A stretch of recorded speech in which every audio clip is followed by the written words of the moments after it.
Hello guys, good evening. How are you? Heartily welcome in our live class. आप सभी का heartily welcome in our live class. हमारी class में स्वागत है, हार्दिक अभिनंदन है। मैं आपके कमेंट्स देख पा रहा हूँ। आप हमारे साथ मसूदा अजमेर से भी कुछ स्टूडेंट्स लाइव हैं। मसूदा लाकेरी, मॉडल स्कूल लाकेरी, बरुंदन, नागौर के भी स्टूडेंट हैं हमारे साथ में। आप सभी का हमारे इस लाइव क्लास में हार्टली वेलकम, बहुत बहुत स्वागत आपका। देखो गाइज, हम आज एक नए टॉपिक के साथ में आपके साथ में डिस्कस करने जा रहे हैं। ये जो टॉपिक है आपके क्लास 10th वाला जो CBSE का पेपर है उसी में भी उसमें भी यहाँ से क्वेश्चन आते हैं, और RBSE जो 10th क्लास है वहाँ पर भी यहाँ से क्वेश्चंस पेपर में पुटअप किए जाते हैं।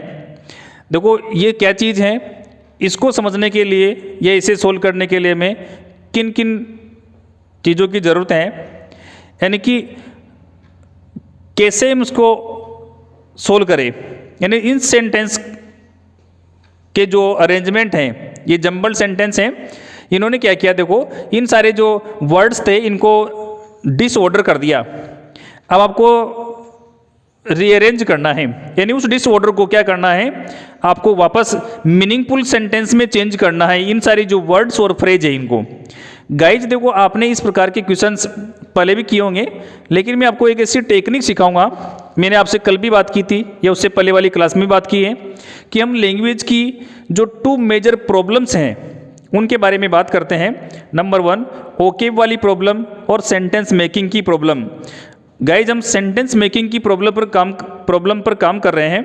सेंटेंस मेकिंग कैसे होता है, अगर आपको सेंटेंस मेकिंग आ गया तो सारा काम आ गया।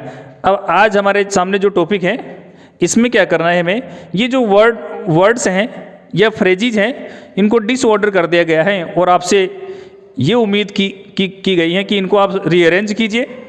कैसे रीअरेंज होगा, तो ये देखो ये सेंटेंस आप इसको हल्के से न ले, ये अगर क्लोज मिक्सअप होकर आ गई या किसी फ्रेज को उन्होंने मिक्सअप कर दिया सेंटेंस के अंदर इन वर्ड्स में, और उन्होंने उल्टा सीधा डिसऑर्डर में कर दिया, तो आपको बड़ी परेशानी हो जाएगी। देखिए ये आपके 4 मार्क्स के लिए क्वेश्चन आने वाला है। पेपर के में 4 मार्क्स के लिए क्वेश्चन होगा। ये आपको पूरे 4 में से 4 लेने हैं। इसके लिए आपको कुछ बातें सीखनी होगी। यहाँ पर मैं आपको 2 सेंटेंस लिखकर ये चीज़ समझाने की कोशिश करूँगा कि किन किन चीज़ों की हमें इस सेंटेंस को, यानी इन वर्ड्स को एक मीनिंगफुल सेंटेंस में चेंज करने के लिए ज़रूरत है। देखो ये सारे जो वर्ड्स हैं ये डिसऑर्डर कर दिए गए हैं, और इनको क्या करना है, हमें मीनिंगफुल सेंटेंस में चेंज करना है। अब आप देखिए ये जो हमारा सेंटेंस है, हमें इसका मीनिंगफुल सेंटेंस यानी इन वर्ड से या फ्रेज से मीनिंगफुल सेंटेंस बनाने के लिए हमें इस पैटर्न को फॉलो करना पड़ेगा, SVOCA। अब देखो S subject, verb, object, complement, adverbial. देखो हम अभी तक केवल यहाँ तक ही इस चीज़ को जान पाए थे। गाइज मैं इन दोनों को भी क्लियर करूँगा, इनका बहुत बड़ा रोल होता है। ये दोनों बहुत इंपॉर्टेंट हैं, सेंटेंस के एलिमेंट्स हैं, या बोल दो आप कि सेंटेंस के पार्ट्स हैं। सब्जेक्ट होगा, वर्ब होगी, ऑब्जेक्ट होगा, कॉम्प्लीमेंट होगा और एडवर्बियल होगा। ये सारी चीज़ें हमें यहाँ पर इन वर्ड्स और फ्रेज के ऊपर लागू करनी होगी, और आपका एक मीनिंगफुल सेंटेंस बन जाएगा। देखो ये चीज़ अलग है। मैं आपको एक और चीज़ सिखाऊंगा इसके साथ में, मैं सेंटेंस की टाइप पर भी बात करनी होगी, यानी according to the meaning of a sentence how many types of a sentence, यानी सेंटेंस के मीनिंग के अकॉर्डिंग सेंटेंस कितने टाइप का होता है, वो चीज़ उस चीज़ की भी हमें रिक्वायरमेंट्स होगी, तो वो भी हम यहाँ सीखेंगे। देखो पहले हम ये देख लेते हैं कि थोड़ी सी ये समझें कि ये किस प्रकार से सही होगा साहब, रीअरेंज होगा कि मीनिंगफुल सेंटेंस बन जाए। देखो यहाँ पर हमें सबसे पहले, अब आपको ध्यान से सुनने वाली बात है, वर्ब ढूंढनी होगी। आप अभी सेंटेंस की वर्ब क्या है, बताइए आप वर्ब क्या है इसकी। देखो ये वेल वर्ब नहीं है, इन, मुन्नी, द ड्रॉप्ड, बॉल और द। देखो यहाँ पर क्या है, यहाँ जो वर्ब है वो है ड्रॉप्ड, इसको ड्रॉप्ड पढ़ेंगे गाइज। अब आप बताइए इसका मीनिंग निकालकर सेंस समझो, आप क्या करना चाहता है, यानी इसका अर्थ क्या होता है। इसका अर्थ होता है डालना। अब देखो इस कार्य को इन सब में से कौन कर सकता है, बताइए इसका डूअर कौन बन सकता है। मेरी बात को समझना, सबसे पहले वर्ब को ढूंढेंगे और फिर ये देखेंगे कि इनमें से कौन सा ऐसा वर्ड है जो इस वर्ब का डूअर हो सकता है, सब्जेक्ट बन सकता है। तो यहाँ पर सब्जेक्ट ये चीज़ बन सकती है। आपको अगर मान लीजिए एक बार में गलत हो जाए तो दोबारा देखना पड़ेगा इसको। ये हमारा सब्जेक्ट आ गया, ठीक है। अब सब्जेक्ट के बाद देखो क्या इसका ऑब्जेक्ट है, क्या कोई बन सकता है क्या ऑब्जेक्ट। देखो ऑब्जेक्ट बनने के लिए आपने इस वर्ड को लिख दिया, तो यहाँ ऊपर आप क्रॉस करते जाइए कि कंफ्यूज न हो आप, किसी प्रकार की कंफ्यूजन न हो आपको। अब देखो वेल ऑब्जेक्ट नहीं बन सकता। अब ये कैसे पता लगा, अभी मैं बताऊंगा आपको कैसे पता लगता है। इन प्रीपोजिशन है, द डिटर्मिनर है, ये बॉल, ये ऑब्जेक्ट बन सकता है। तो देखो यहाँ पर इसके आगे हम आर्टिकल द का यूज कर सकते हैं, द बॉल। ये आपके सामने बात समझ में आएगी पूरी। मुन्नी ड्रॉप्ड द बॉल, ये क्या बना, ऑब्जेक्ट बना। अब ऑब्जेक्ट के बाद में किस चीज़ की जरूरत होती है, देखो मैं अब फिर समझा रहा हूं आपको, SVOCA। तो आप ऑब्जेक्ट तक चले गए तो कॉम्प्लीमेंट की जरूरत है। अभी हम कॉम्प्लीमेंट समझेंगे, कॉम्प्लीमेंट इसमें है नहीं। तो जिन चीज़ों को आपने लिख दिया उनको अरेंज कर दिया, उनको हटा दो आप। अब इन तीन को जमाना है आपको, तीन वर्ड से इनको जमाना है। तो बताइए कैसे जमाई, इन द वेल। बताइए अब इसका अर्थ निकाल कर देखो, अब सही हो गया क्या। अब ये क्या चीज़ है मैं आपको बताऊंगा, ये ऑब्जेक्ट हैं और इन द वेल ए हैं। तो इस प्रकार से SVOA इस सेंटेंस का हमारे पास में पैटर्न बना। और ये मीनिंग निकालो, मुन्नी ने बॉल को कुएं में डाल दिया, ये सब। तो ये आपको इस चीज़ पर नहीं जाना कि सर यहाँ तो इंटू आना चाहिए, लेकिन क्वेश्चन में इन ही लिखा हुआ है तो इंटू कैसे करना है, आपको नहीं करना, जो होगा वही लिखेंगे अपन। ये हो सकता है पेपर सेटर से मिस्टेक हो गई हो, हम इस बात पर ध्यान नहीं देंगे। समझ गए इस चीज़ को आप। देखो इस तरह से आपको मैंने इस सेंटेंस से, सॉरी इस इन डिसऑर्डर्स वर्ड्स और फ्रेज से ये चीज़ समझाने की कोशिश की कि इसको हम मीनिंगफुल सेंटेंस में कैसे चेंज कर सकते हैं। अब देखो इसके लिए हमने क्या किया, सब्जेक्ट को ढूंढा, वर्ब सबसे पहले वर्ब को, फिर सब्जेक्ट को, फिर ऑब्जेक्ट को, फिर ए जो मिला उसको लिख दिया। हम क्वेश्चन नंबर 2 को सोल्व करते हैं। गाइस देखिए आप यहाँ पर हमें जो प्रोसेस हमने पहले फॉलो की थी या स्टेप्स को जिनको फॉलो किया था, उन्हीं स्टेप्स को हम एक एक करके आगे बढ़ते हैं। आपको इस प्रकार के जो डिसऑर्डर्स वर्ड्स या फ्रेज मिले उनको अगर हमें आपको रीअरेंज करना है मीनिंगफुल सेंटेंस में, तो सबसे पहले आपको क्या करना है, उस सेंटेंस में या उन वर्ड्स में से उन चीज़ों को निकालना है, उन वर्ड्स को निकालना है जो हमारी वर्ब्स हो सकती है। ओके, क्या करना है, सबसे पहले वर्ब का पता करना है। तो इनमें से वर्ब कौन हो सकती है। गाइज आपको इस चीज़ पर कंफ्यूज नहीं होना है कि हेल्पिंग वर्ब को ढूंढे या मेन वर्ब को, दोनों को ढूंढना है आपको। अगर आपको हेल्पिंग वर्ब भी मिलती हैं अच्छी बात है, हेल्पिंग वर्ब को क्या करेंगे अपन, मेन वर्ब से पहले लिख देंगे। और अगर आपको कोई मेन वर्ब मिले ही नहीं और हेल्पिंग वर्ब ही मेन वर्ब का काम करे, जैसे कि इस वाले सेंटेंस को बनाने के लिए हमारे पास में कोई मेन वर्ब नहीं है, यहाँ पर क्या करना है हमें, ये जो ये लिखा हुआ है यही इसकी मेन वर्ब है, क्योंकि V1 प्लस ING भी नहीं है, V3 भी नहीं है जो इसके बाद ही मेन वर्ब हो सकती हैं। तो हमें यहाँ पर क्या करना है, देखो यहाँ पर सबसे पहले वर्ब को ढूंढा आपने, यहाँ पर इज आपको वर्ब मिली, कोई बात नहीं इसको लिख लो आप, यहाँ से क्रॉस कर दो क्योंकि इस पर हमारा ध्यान नहीं जाएगा बाद में। फिर इसके बाद ये देखते हैं कि इन वर्ड्स में जो रिमेनिंग वर्ड्स हैं इनमें से इसका सब्जेक्ट कौन हो सकता है। देखो नोट करो बेटा, इसको पढ़ो आप। एक्सीलेंट हो सकता है क्या, फुटबॉल हो सकता है क्या, रोनाल्डो हो सकता है क्या, प्लेयर हो सकता है क्या। तो यहाँ पर हमें पता लगा कि प्रॉपर नाउन है यहाँ पर रोनाल्डो, ये हमारा सब्जेक्ट हो सकता है। तो आप यहाँ लिखिए, ये लिख दिया आपने रोनाल्डो इज। अब देखो हमारे पास में इसको भी आप क्रॉस कर दो, इसको आपने अरेंज कर दिया, जिनको अरेंज कर दिया उनको हाथ से हटा दो आप। अब देखो ये नहीं हो सकता ये नहीं हो सकता, वो नहीं हो सकता, इन सब चीज़ों का पता लगाओ आप एक एक करके। देखो इन दोनों का कनेक्शन एक साथ है। वही क्यों? क्योंकि एन आर्टिकल का यूज, मेरे साथ ध्यान से सुनो, एन आर्टिकल का यूज उन वर्ड से पहले करते हैं जिनकी साउंड हिंदी के वाउल से निकलती हो। एक्सीलेंट, एन एक्सीलेंट को लिखने के बाद आपने ये लिख दिया। अब इसके बाद हमारे पास में दो वर्ड्स बचे, फुटबॉल और प्लेयर। तो पहले प्लेयर लिखिए या फुटबॉल लिखिए? अब देखो आप बोलो प्लेयर फुटबॉल, फुटबॉल प्लेयर, बताओ कौन सा ठीक रहा? यहाँ पर फुटबॉल प्लेयर ठीक रहा, फुटबॉल प्लेयर। अब इस तरह से देखो हमने पूरा सेंटेंस के पूरे वर्ड्स रीअरेंज कर लिए हैं। अब इसका मीनिंग निकाल कर देखते हैं, हम चेक करते हैं इसको। रोनाल्डो सब्जेक्ट हुआ, ये क्या हुआ? ये वर्ब हुई। एन एक्सीलेंट फुटबॉल प्लेयर, ये सारा का सारा ही, ये सब मिलाकर, सारे वर्ड्स मिलाकर क्या हुआ? कॉम्प्लीमेंट हुआ, सी। और देखो ऐसा क्यों हुआ? क्योंकि बी वर्ब के बाद में आने वाली फ्रेज या वर्ड्स या नाउन या प्रोनाउन कॉम्प्लीमेंट होंगे।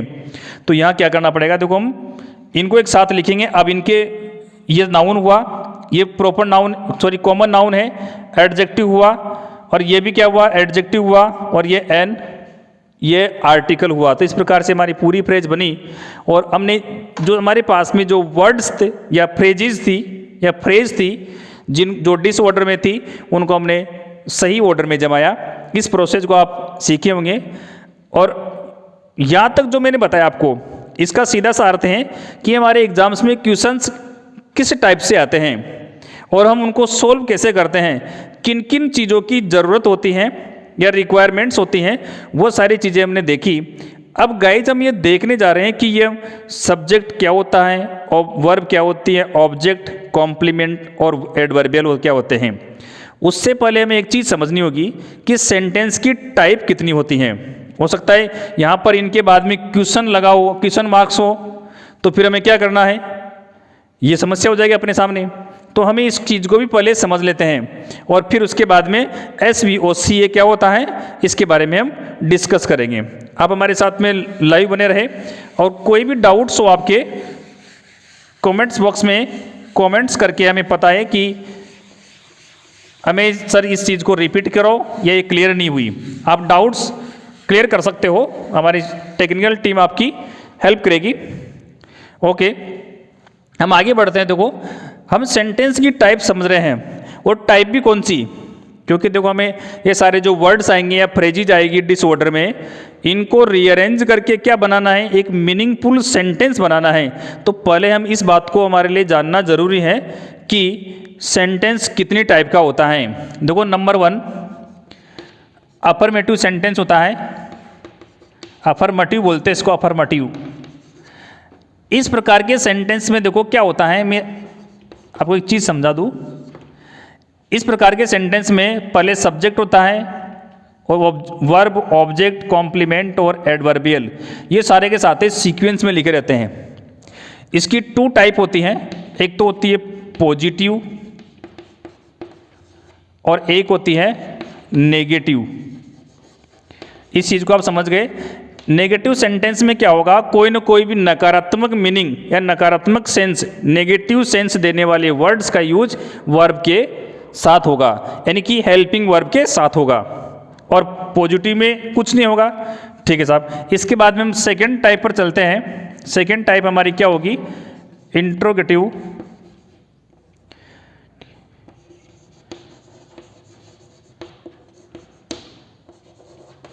सेंटेंस।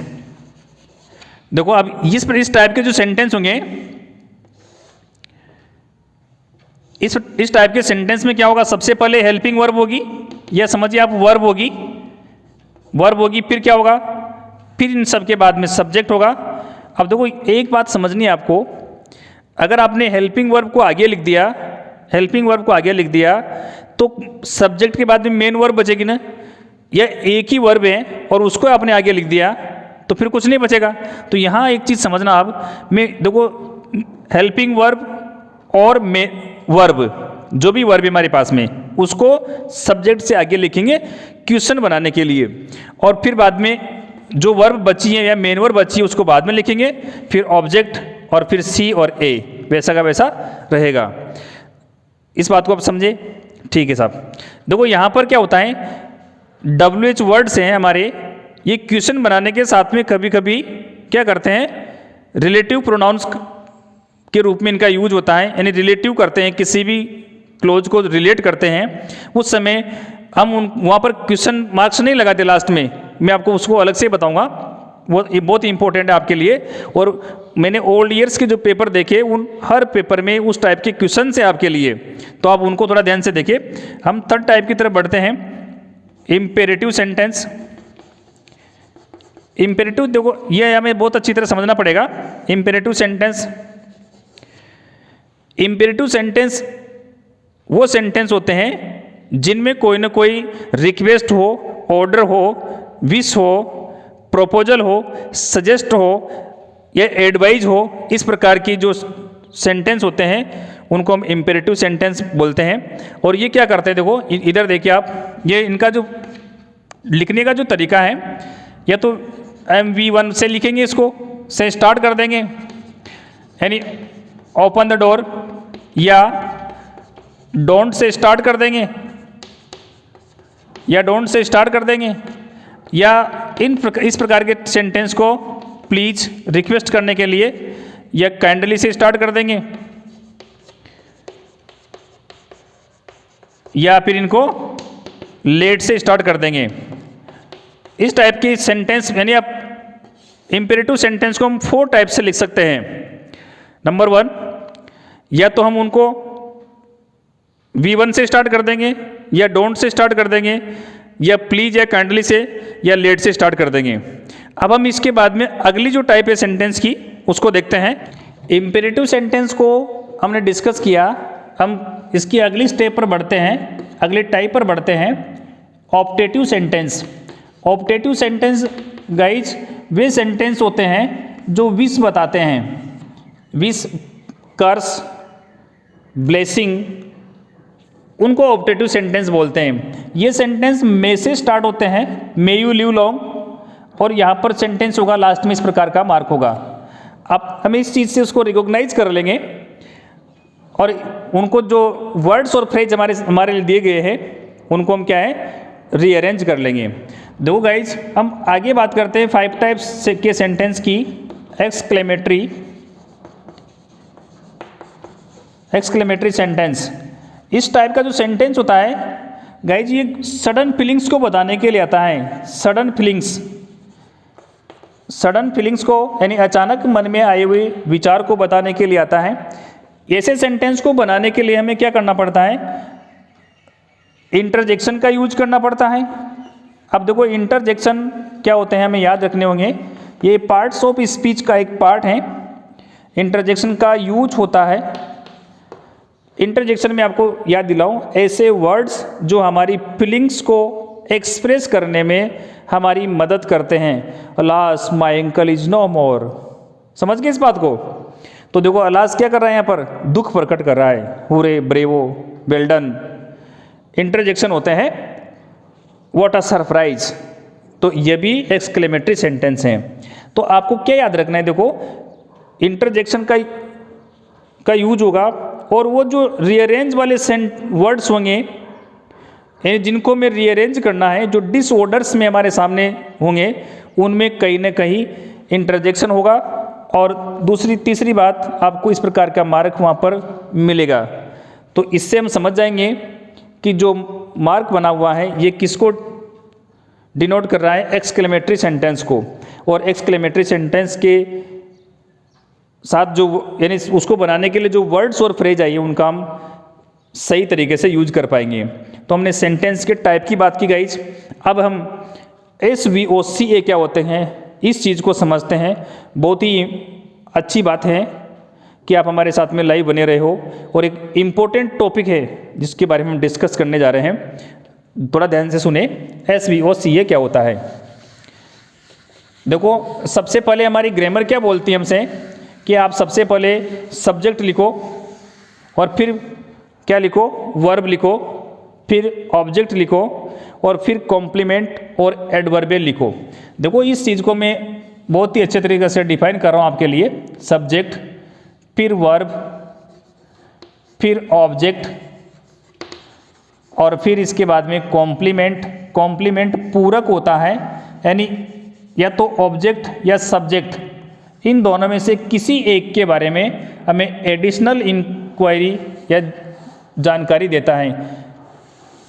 एक बार इसको इरेज कर देते हैं उधर, क्योंकि हमारे पास में जगह कम पड़ने वाली है, स्पेस कम है उधर।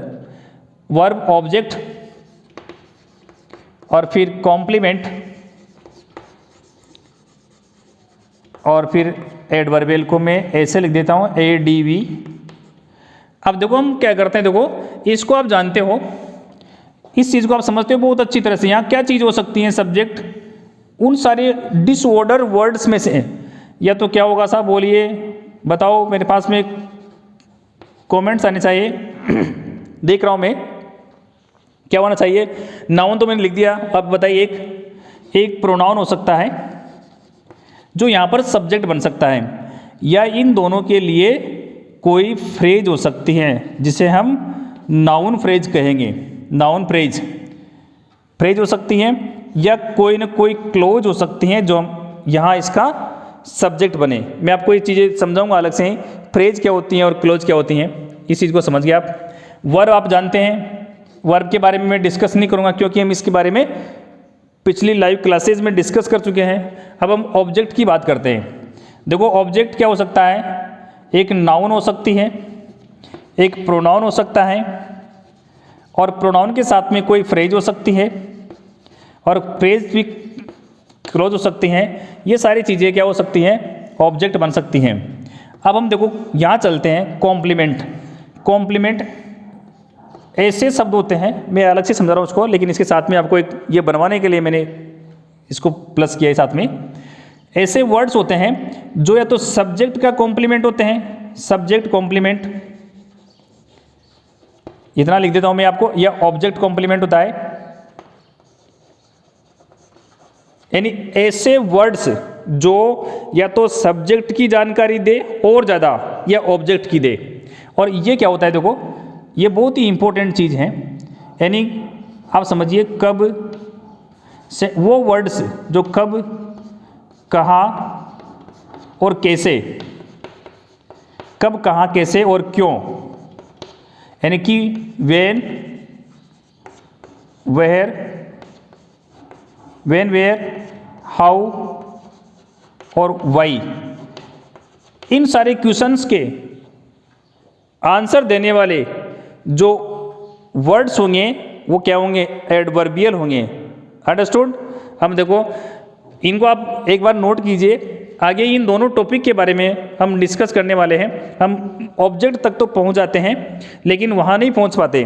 देखो अब इनको अपनी नोटबुक में जो भी काम कर रहे हो उसको पहले बंद करो, आप लिसन टू मी, जो भी काम कर रहे हो उसको बंद करो, आप पहले इनको नोट करो, और मैं आपको एक सेंटेंस लिखकर इन सारी चीज़ों को समझाने वाला हूँ। ओके, नोट कीजिए। गाइज मैंने आपके सामने एक सेंटेंस लिखा है और हम इससे समझने की कोशिश करते हैं कि SVOCA क्या होता है। देखो सबसे पहले आपको क्या करना है, सबसे पहले वर्ब निकालनी है। वर्ब है सेलेक्ट, चुनना। अब देखो वर्ब के आगे जो आया है सब्जेक्ट है। अब आपको इस चीज़ को निकालने के लिए, यानी ये क्या है, इसको जानने के लिए हमें क्या करना पड़ेगा। ऑब्जेक्ट के लिए देखो सुनो, मेरे साथ लिखना भी बाद में लिखना। ऑब्जेक्ट के लिए क्या, किसे, ये क्वेश्चन करेंगे हम, क्या या किसे, वर्ब से। ये मैं पूरा लिखता हूँ ऑब्जेक्ट के लिए, आप समझ नहीं पाओगे नहीं तो। बहुत ईजी है लेकिन आपको फिर भी आपकी मेंटेलिटी ऐसी होती है कि हमारी नोटबुक में नोट होना चाहिए। ऑब्जेक्ट के लिए वर्ब से क्वेश्चन करना है। क्या क्वेश्चन करना है साहब, बोलिए, क्या या किसे। जो जवाब आएगा वो ऑब्जेक्ट होगा। ऑब्जेक्ट के लिए वर्ब से क्वेश्चन करना है। क्या करना है क्वेश्चन, क्या और किसे। अब बताइए आप, वी सेलेक्ट हिम, किसे किसे चुना, हिम, उसको, तो ये वो क्या हुआ, ये ऑब्जेक्ट हुआ। ओके, क्लियर, ठीक है साहब, क्या हुआ, ये ऑब्जेक्ट हुआ। कैसे निकालेंगे, बोलो कैसे निकालेंगे, वर्ब से क्वेश्चन करेंगे। क्या क्वेश्चन करेंगे वर्ब से, क्या और किसे। I am writing a letter, what, क्या, अ लेटर, ऑब्जेक्ट हो गया। We have won the match, what, क्या जीता आपने, हमने मैच जीता, ऑब्जेक्ट हो गया। तो ऑब्जेक्ट के लिए क्या करेंगे, ऑब्जेक्ट के लिए वर्ब से क्वेश्चन करेंगे। क्या क्वेश्चन करेंगे, बोलो क्या क्वेश्चन करेंगे, क्या और किसे, या तो क्या या किसे। अब आपने यहां पर क्वेश्चन किया, वी सेलेक्ट हिम, किसे सेलेक्ट किया, हिम, उसे, ऑब्जेक्ट। अब देखो ये क्या चीज है भाई, प्रेसिडेंट, प्रेसिडेंट, और ये क्या चीज है, कल। ये क्या बता रहा है, कब सेलेक्ट किया, कब, वेन, कब, कब के लिए क्या होता है, ए, एडवर्बियल। तो ये क्या बना, एडवर्बियल। अब हमारे पास में ये बचा, ये रिमेन रहा वर्ड, ये दोनों वर्ड्स रिमेन्स रहे।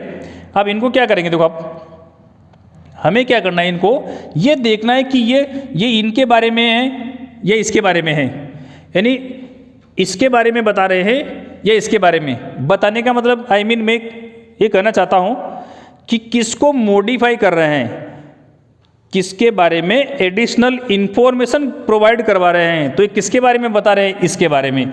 कौन बना प्रेसिडेंट, हिम बना, तो ये क्या है, ये कॉम्प्लीमेंट है, और कॉम्प्लीमेंट भी किसका है, किसका है बताइए, ऑब्जेक्ट का, यानी CO, complement of object. Okay, अब आपको देखो एक चीज और समझनी है, यानी एडवर्बियल क्या होता है, आप इसे समझिए, कब, कहाँ,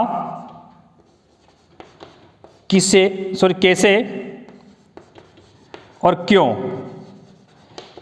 इस चीज सेंटेंस के वह वर्ड्स या फ्रेज, जिसको हम फ्रेज बोलते हैं वर्ड्स को, या क्लोज बोल सकते हैं, वो किसका आंसर दे, कब, कहाँ और कैसे। कब, कहाँ और कैसे का जवाब देने वाले, आंसर देने वाले वर्ड्स क्या होंगे, बोलिए क्या होंगे, एडवर्बियल। तो यहां देखो कब बनाया, यस्टरडे, कल, तो ये क्या हुआ, एडवर्ब हुआ, यानी ए हुआ। इसको हम ए शॉर्ट में आप बोल सकते हो।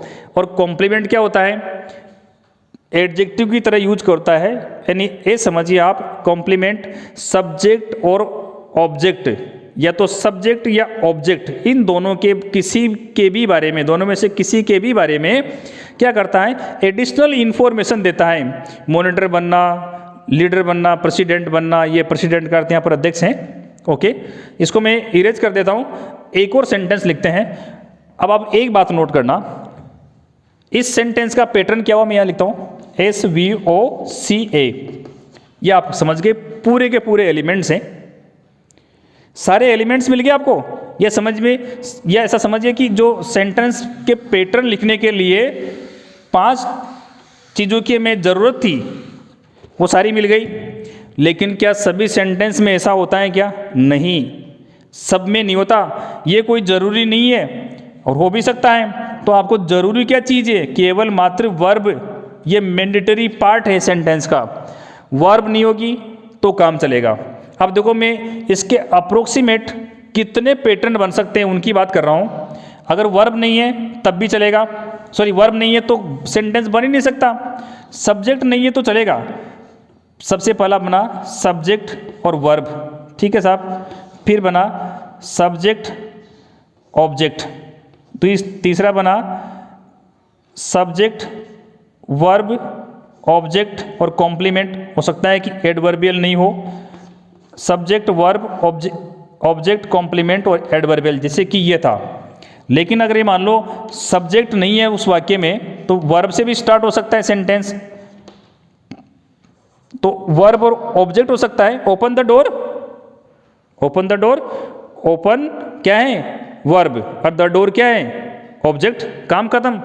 तो ऐसे बन सकता है। या दूसरा जो तरीका मैंने आपको बताया ये ऐसे बन सकता है, वर्ब हो ऑब्जेक्ट और कॉम्प्लीमेंट हो, ये ऐसे बन सकता है, वर्ब हो ऑब्जेक्ट और कॉम्प्लीमेंट हो, ये एडवर्बियल हो। यह ऐसे बन सकता है कि वर्ब हो ऑब्जेक्ट हो और ये हो एडवर्बियल हो। मेरे कहने का अर्थ ये है कि केवल आपको ये बात याद रखनी है कि वर्ब का होना जरूरी है, ये दूसरे जो इसके पार्ट से नहीं हो तब भी सेंटेंस बन जाएगा। अंडरस्टूड? ओके साहब, आगे देखते हैं। हम एक और सेंटेंस लिखते हैं और वहाँ इस चीज़ को समझने की कोशिश करते हैं कि इसका सब्जेक्ट क्या हो सकता है, ऑब्जेक्ट क्या है और दूसरे पार्ट्स क्या है। देखो, the birds are flying in the sky, the birds are flying in the sky. सबसे पहले वर्ब को देखेंगे, ये वर्ब है, हेल्पिंग वर्ब है, मेन वर्ब है, ये बात की बात है। वर्ब के आगे जो कुछ आया है सब कुछ सब्जेक्ट। Okay, understood. अब देखो ये वाला पार्ट है हमारे पास में, सी होगा क्या, बोलो सी होगा क्या। इन द स्काई सब्जेक्ट की बात कर रहा है क्या? नहीं कर रहा। बात तो कर रहा है लेकिन ये थोड़ी कर रहा है कि वह काले हैं, पीले हैं, नीले हैं, राष्ट्रपति बनाया, क्या बताओ आप, कुछ नहीं कर रहा। तो ये जानकारी नहीं दे रहा, इंफॉर्मेशन प्रोवाइड नहीं करवा रहा, तो ये कॉम्प्लीमेंट भी नहीं है। क्या ये ऑब्जेक्ट है क्या? क्वेश्चन कर लो आप, आर फ्लाइंग वर्ब से क्वेश्चन कर लो, क्या पक्षी उड़ रहे हैं? क्या उड़ रहे हैं? पक्षी तो आया, वापस जवाब, लेकिन यहाँ पर ऑब्जेक्ट नहीं है। तो ये क्या है? एडवर्बियल है। क्यों? क्योंकि इसने क्या किया, पक्षी उड़ रहे, कहाँ उड़ रहे हैं, इसने कहाँ का जवाब दे दिया, पक्षी उड़ रहे हैं, कहाँ उड़ रहे हैं। देखो गाइस, हम एक और सेंटेंस लिखकर इस चीज़ को समझने की कोशिश करते हैं कि SVOCA कहाँ पर आया है। इस सेंटेंस को पढ़ते हैं। देखो, hydrogen can also B an alternative energy source. अब यहाँ देखो, कैन ऑल्सो बी, यहाँ पर ये हमारी वर्ब हुई, ये एडवर्ब है, ये बी मेन वर्ब है, कैन मॉडल ऑक्सिलरीज है। और आपको ये पता है कि कैन के बाद में V1 आती है, V1 है यहाँ पर बी। देखो, वर्ब से पहले वाला जो पार्ट है हमारा क्या है, हाइड्रोजन है, ये सब्जेक्ट हुआ। अब an alternative energy source, an alternative energy source, ये क्या हुआ, ये सारा एक साथ ही है। एन अल्टरनेटिव एनर्जी सोर्स, यहाँ पर एनर्जी सोर्स नाउन है, उसका एडजेक्टिव एनर्जी है, फिर अल्टरनेटिव ये भी एडजेक्टिव है, और एन डिटर्मिनर्स हैं जिसको हम आर्टिकल के नाम से जानते हैं। अब हम इससे क्वेश्चन करते, hydrogen can also be, hydrogen बन सकता है, क्या बन सकता है, व्हाट, क्या। तो क्या का जवाब देने वाला ऑब्जेक्ट। यहाँ पर क्या हुआ, हमारा सेंटेंस का पैटर्न है SVO बन गया। अब देखो हमारे एग्जाम्स में क्वेश्चन कैसे आते हैं, हम इसके बारे में डिस्कस करते हैं। देखो, हम इनको, देखो मैं इनको डिसऑर्डर कर देता हूँ, और डिसऑर्डर करने के बाद में फिर हम इसको रीअरेंज करेंगे। देखो, मान लीजिए आपके एग्जाम्स में क्वेश्चन ऐसे आ गया, एन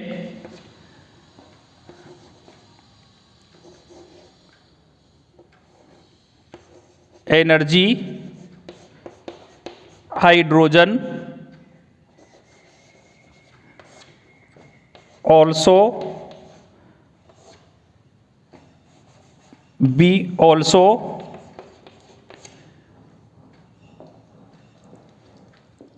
source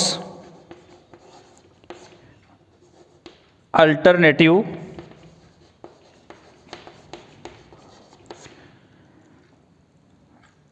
कोई छूट ना जाए, इससे पूरा ध्यान रखेंगे, वैसे क्वेश्चन में पूरा आएगा आपके। Alternative energy source can also be, hydrogen आ गया अपने पास में, कैन नहीं आया यहाँ पर, कैन। ओके, अब देखो ये सारे वर्ड्स मिले हमें, और हमारे पास में एक इंस्ट्रक्शन है, आप इनको रीअरेंज कीजिए। तो देखो, मैं इसका जो आंसर, इसको, ये सेंटेंस का आंसर होगा, इसको इरेज कर देता हूँ। हम वापस इस पर काम करते हैं, किस तरह से इसको रीअरेंज करना है। गाइज एक बात ध्यान देना, सबसे पहली स्टेप क्या है हमारी, सबसे पहली स्टेप है हमारी कि हम वर्ब को ढूंढेंगे। तो कैन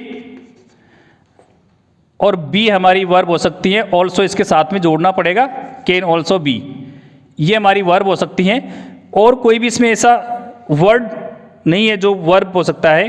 तो अब इनको जो हमने लिखे उनके नीचे या ऊपर क्रॉस लगा दो, इन पर हमारा ध्यान फिर से न जाए। ओके, अब हमें क्या करना है, देखो जो चीज़ हमारे पास बची है उसमें से सब्जेक्ट ढूंढना है। देखो एन सब्जेक्ट हो सकता है क्या, नहीं, ये बिना नाउन के नहीं आता। एनर्जी हो सकता है, लेकिन यहाँ होगा क्या, अल्टरनेटिव नहीं हो सकता, सोर्स भी हो सकता है। तो देखो ये सारी चीज़ें, इन हाइड्रोजन है हमारे पास में, तो हाइड्रोजन इनमें से बन जाएगी।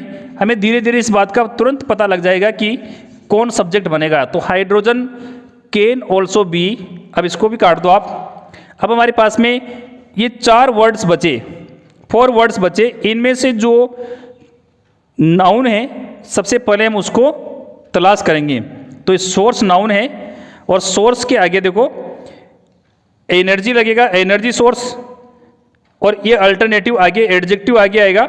मैं आपको पूरी बात बताऊंगा कि फ्रेज में ये आगे क्यों आया। देखो एडजेक्टिव का कौन से एडजेक्टिव को हमें आगे लिखना है, कौन से को पीछे लिखना है, ये सारी चीज़ें हमें अभी धीरे धीरे क्लियर कर रहा हूँ आपके सामने। तो source an alternative energy source हम इसके बाद में लिख देंगे। इस तरह से हम एक एक स्टेप को फॉलो करते हुए आगे बढ़ेंगे और पूरे वर्ड से, सभी वर्ड से एक मीनिंगफुल सेंटेंस बनाएंगे। और देखो सेंटेंस मेकिंग आ गई हम, तो ये समझो आप अल्टरनेटिव एनर्जी सोर्स। और आपको देखो हमारी लैंग्वेज की जो 2 मेजर प्रॉब्लम्स होती हैं उनमें से हमारे पास में एक सबसे बड़ी प्रॉब्लम है, कौन सी बताओ, सेंटेंस मेकिंग, और एक ओकेब। तो इस आपकी क्वेश्चंस एग्जाम्स में इस टाइप से क्वेश्चंस आएंगे और उनको हमें रीअरेंज करना है।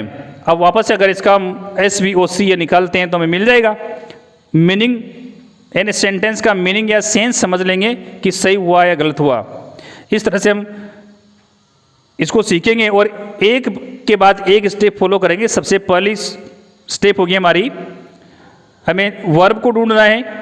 वर्ब के बाद में ये पता करेंगे कि इस वर्ब का सब्जेक्ट कौन हो सकता है, और फिर जो दूसरे वर्ड्स बचे उनसे हम इस बात का पता लगाने की कोशिश करेंगे कि इसमें से नाउन कौन सी हैं, या हमारे सी बन सकता है क्या, एडवर्बियल बन सकता है क्या, कॉम्प्लीमेंट ऑब्जेक्ट बन सकता है क्या, कॉम्प्लीमेंट बन सकता है क्या। इन सारी बातों पर हम चर्चा करेंगे। अब देखो मैं आपको एक और चीज़ बताता हूँ। हमारे जो एडवर्बियल हैं वहाँ पर 3 तरह के वर्ड्स हो सकते हैं, कब, कहाँ और कैसे। उनमें से हम पहले किसे लिखे, देखो ये चीज़ समझते हैं अपन। आपके सामने मैंने पहले एक सेंटेंस लिखा था, मैं उसी को रिपीट कर रहा हूँ। The chief guest came here eight 4 PM by car.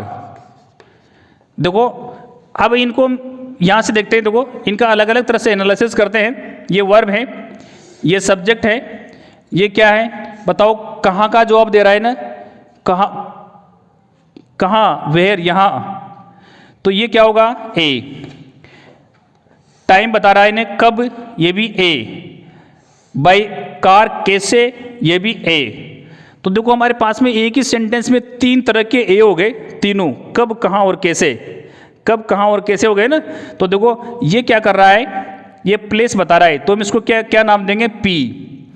ये क्या बता रहा है, टाइम बता रहा है, तो इसको क्या नाम देंगे, टी। और ये क्या बता रहा है, कैसे, तो क्या बता रहा है, मैनर, तरीका, तो PT मैनर से M, PTM।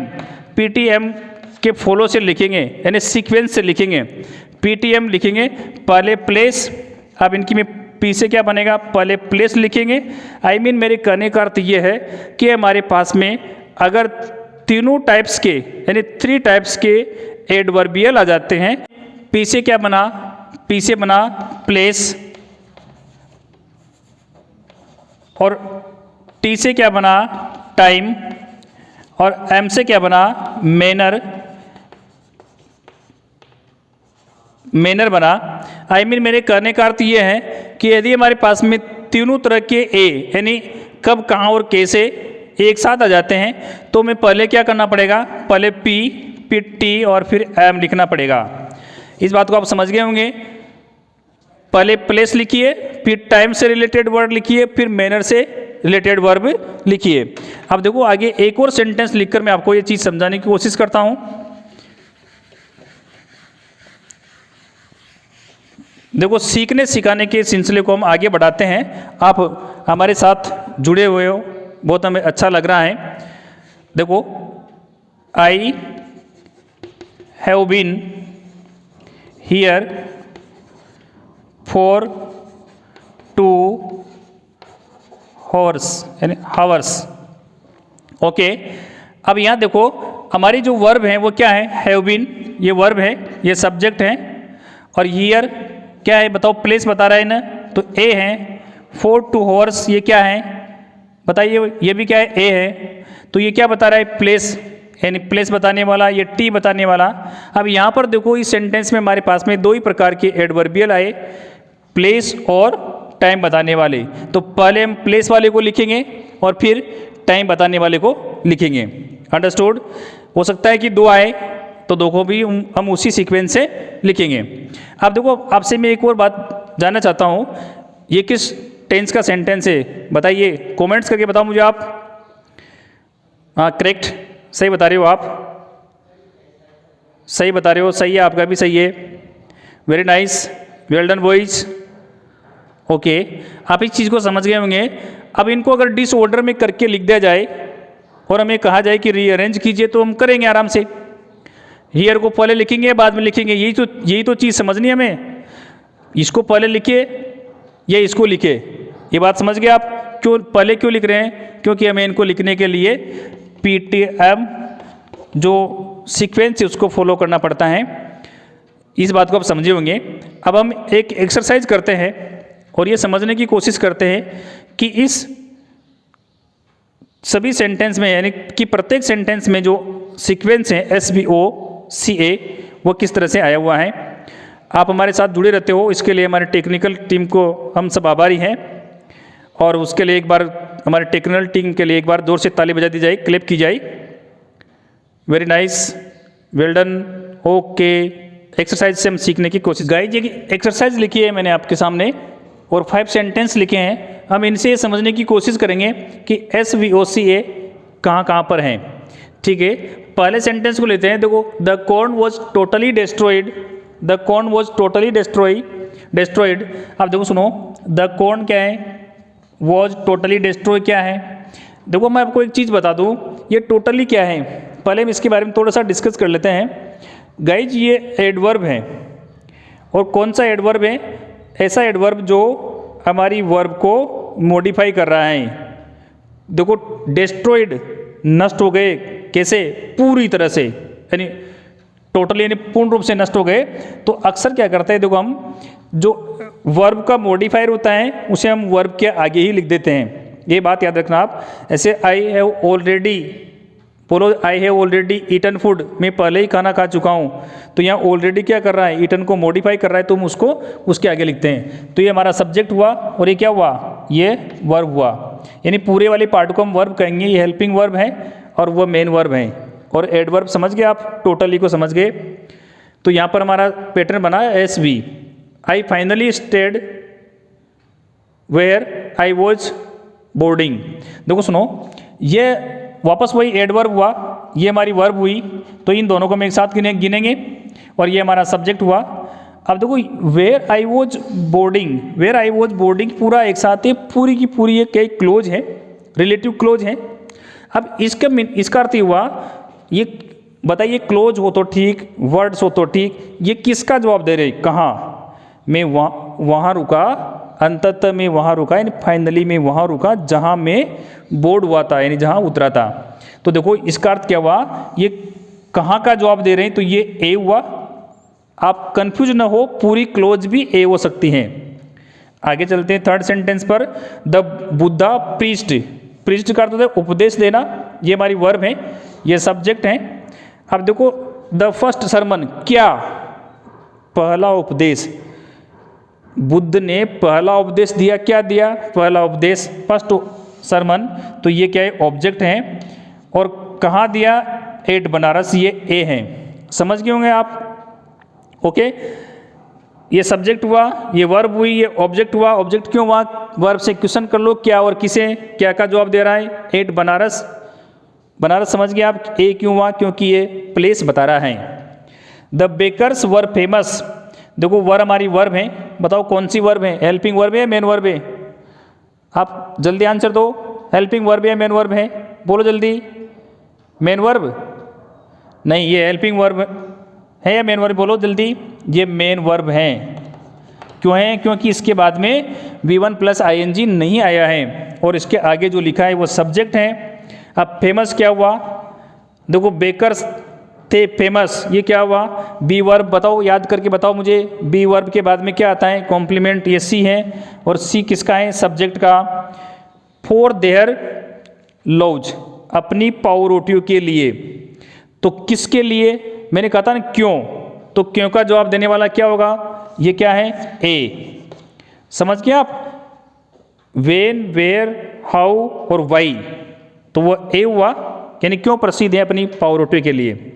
देखो यहाँ देखो थोड़ा सा कंफ्यूजन है आपको। That the students were naughty, वे बच्चे जो नोटी हैं, यानी जो बच्चे नोटी हैं, ये सारा एक साथ हैं। वॉच क्लियर टू मी, मेरे सामने स्पष्ट हैं। यहाँ देखो ये क्लियर वर्ब नहीं है। क्या है बताओ, आप दिमाग लगाओ, क्या है क्लियर? यहाँ पर इस सब्जेक्ट का कॉम्प्लीमेंट है और ये क्या है? ये टू का ऑब्जेक्ट है मी। तो इनको हम क्या नाम देंगे? ये सी हुआ, ये ए वी हुआ और ये सब्जेक्ट हुआ और टू मी बचा। ये क्या हुआ बताओ? ये टू मी क्या है बताइए? मेरे लिए। किसके लिए? तो ये भी सुनो, अब ये एक साथ, अब इनको एक साथ ही समझेंगे क्योंकि ये एक पूरी फ्रेज बन जाएगी। To me, clear to me, मेरे लिए स्पष्ट हैं। किसके लिए? मेरे लिए। तो ये क्या बनेगा? कॉम्प्लीमेंट बनेगा पूरा ही, उसको हम अलग से एनालिसिस नहीं कर सकते। अब इस चीज़ को समझे होंगे कि SVOCA कैसे निकालते हैं, इनका हमारे एग्जाम्स में किस तरह से यूज होता है, ये भी समझ गए होंगे। अब देखो, आप को प्रैक्टिस करवाएंगे, प्रैक्टिस से क्या होगा? ये आपके बहुत सारा इंप्रूवमेंट होगा। अब हम आपके लिए जो कल वाली हमारी लाइव क्लास होगी उसमें टोटली रीअरेंजमेंट के लिए एक्सरसाइज होगी और मैं आपको एक एक लिखकर सोल्व करवाऊंगा। कल वाली क्लास को जरूर देखिए। आपके एग्जाम्स में दोनों परीक्षाओं की बात कर रहा हूँ मैं, RBSC और CBSC वाली एग्जाम्स में 4 मार्क्स के लिए एक क्वेश्चन आता है। थोड़ा सा इसको वेटेज दे और आपके थोड़ा सा ध्यान दे लिया तो पूरे में से पूरे नंबर मिलेंगे आपको। मैं आपको कल वाली लाइव क्लास में क्लोज और फ्रेज को कैसे लिखते हैं वो भी बताऊंगा। ओके, आप हमारी क्लास से जुड़े रहे, अपने फ्रेंड्स में शेयर करें और कोई भी आपके डाउट्स हो तो आप हमारे साथ, हमारे टेक्निकल टीम के साथ मिलकर आप उनको क्लियर करें। थैंक्स।